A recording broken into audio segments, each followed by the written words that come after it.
Les Francs sous Clovis y est la naissance d'un royaume chrétien. Au tournant du Veuve et du XVIe siècle, l'Europe occidentale connaît un bouleversement sans précédent. L'Empire romain d'Occident, autrefois pilier de la civilisation méditerranéenne, s'est effondré sous les coups conjugués des invasions barbares et des tensions internes. Dans ce contexte de fragmentation politique, les peuples germaniques cherchent à s'imposer sur les ruines de Rome. Parmi eux, les Francs, jusque-là divisés en petites chefferies, parviennent à créer un royaume durable grâce à la personnalité et au génie politique de Clovis hier, 466-511. Son règne marque le point de départ d'une dynastie, celle des Mérovingiens, et d'une construction politique et religieuse qui sera à l'origine de la France médiévale. Les origines franques et l'ascension de Clovis. Les Francs étaient une confédération de tribus germaniques installées depuis le XIIIe siècle le long du Rhin, dans une zone oscillant entre la Germanie et la Gaule romaine. Divisés en Francs saliens et Francs ripuaires, ils vivaient principalement de la guerre et des butins, mais adoptaient progressivement certains usages romains, notamment militaires et administratifs. Rome, affaiblie, les avait parfois utilisés comme fédérés pour défendre ses frontières. Clovis naît vers 466, probablement dans la région de Tournai, au sein de la dynastie mérovingienne, dont son père Childéric Ier était un chef respecté. À la mort de ce dernier en 481, Clovis hérite de la royauté des Francs saliens. Âgé d'à peine 15 ans, il prend les rênes d'un petit royaume. Pourtant, par son habileté militaire et son sens politique, il va rapidement agrandir son domaine et s'imposer comme le principal souverain barbare de Gaule. La conquête du pouvoir Soissons et Tolbiac. Dès le début de son règne, Clovis comprend qu'il doit affirmer sa suprématie par les armes. En 486, il remporte une victoire décisive contre Syagrius, le dernier général romain qui contrôlait un réduit gallo-romain autour de Soissons. Cette victoire ouvre à Clovis les portes de la Gaule du Nord et marque la fin définitive de l'autorité romaine en Gaule. La célèbre anecdote du vase de Soissons, rapportée par Grégoire de Tours, illustre à la fois la brutalité et la force de caractère de Clovis. En cassant de sa propre main le vase convoité par un soldat récalcitrant, il impose son autorité absolue sur ses guerriers. Clovis poursuit son expansion vers l'est.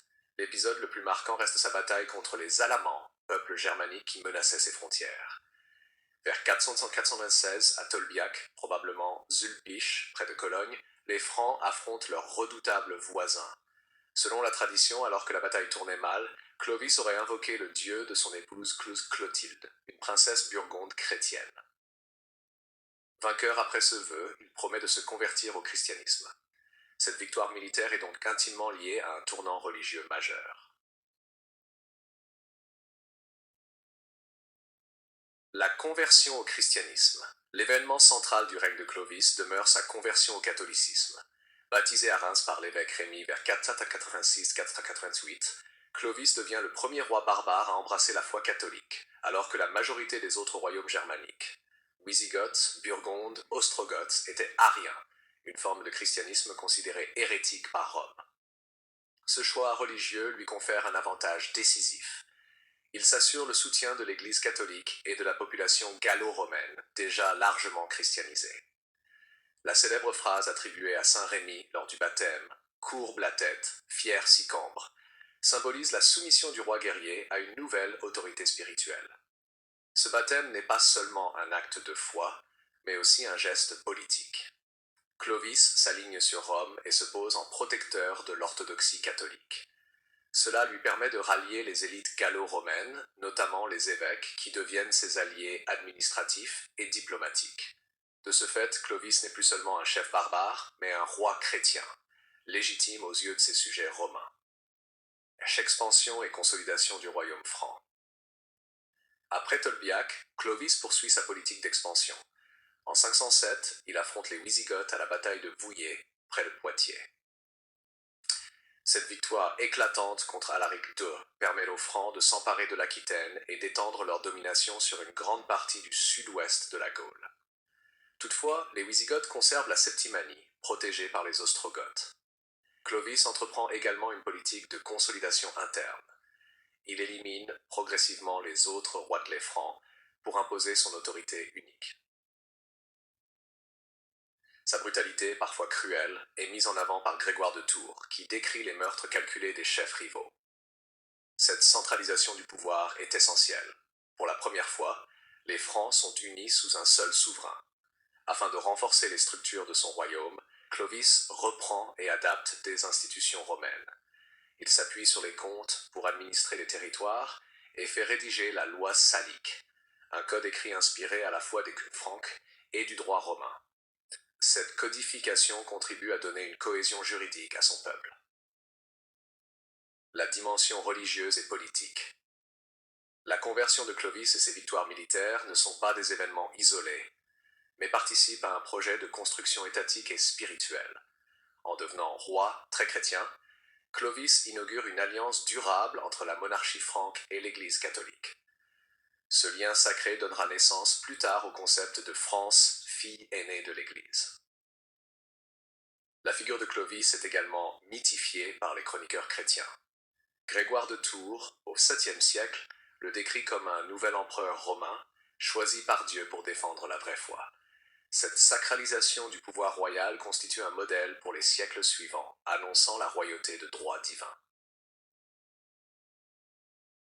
Héritage et mort de Clovis. Clovis meurt en 511 à Paris, qu'il avait choisi comme capitale. Son royaume est alors vaste, englobant la majeure partie de la Gaule. Cependant, suivant la coutume franque, il le partage entre ses fils, amorçant une fragmentation dynastique qui marquera les siècles mérovingiens.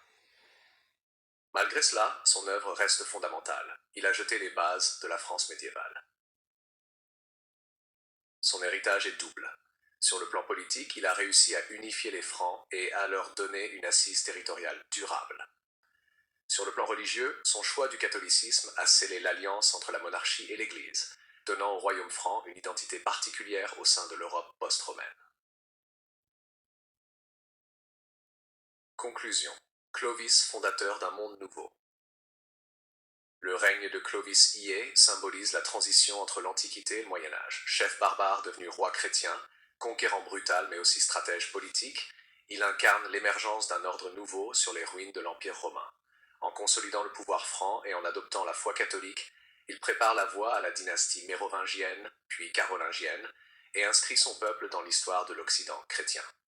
La mémoire de Clovis restera vivace durant tout le Moyen-Âge et au-delà. Les rois de France se réclameront de lui comme de leur ancêtre fondateur, et son baptême sera considéré comme l'acte de naissance spirituelle de la nation française. Ainsi, l'histoire des Francs sous Clovis Ier ne relève pas seulement de la conquête militaire. Elle est le récit d'une fondation où politique et religion s'entremêlent pour donner naissance à une nouvelle civilisation.